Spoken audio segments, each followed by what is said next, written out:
उस विधायक को जूते से पीटना चाहिए। भाजपा के नेताओं के कुछ नेताओं के दिमाग खराब हो गए।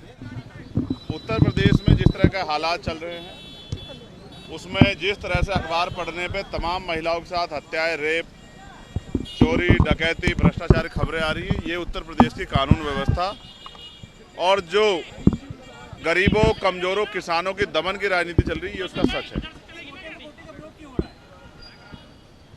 आपने फैसला पढ़ा नहीं है, हमने फैसला पढ़ा है।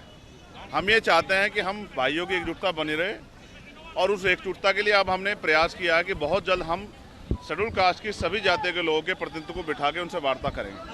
हम कोशिश करेंगे कि एक दूसरे को समझें और इस फैसले को भी समझें, और अगर कोई रास्ता निकालना है तो हम ही लोग निकालें, क्योंकि सरकार की मंशा पे और कोर्ट की मंशा पे हमें शक है।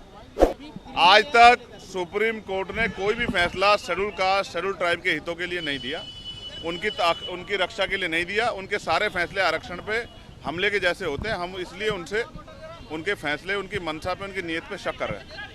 रही बात, अब उपचुनाव है, मेरा प्रयास रहेगा इरफान भाई को जिस तरह से उनका उत्पीड़न किया गया है, जिस तरह से उनको सताया गया है, ये किससे छिपा हुआ नहीं। तो मैं कोशिश करूंगा कि आज़ाद समाज पार्टी के जरिए हम लोग उनकी आवाज़ को भी उठाने का काम करें। उस विधायक को जूते से पीटना चाहिए। भाजपा के नेताओं के कुछ नेताओं के दिमाग खराब हो गए।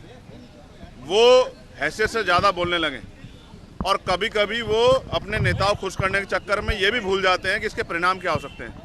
बहन जी हमारी नेता हैं, आदर्श हैं, उनके सम्मान से अगर उनके सम्मान में कोई गलत शब्द कहेगा तो फिर भीम आर्मी के लोग, आज़ाद समाज पार्टी के लोग उससे हिसाब किताब करेंगे। इस बात को मैं उनको सावधान करना चाहता हूँ।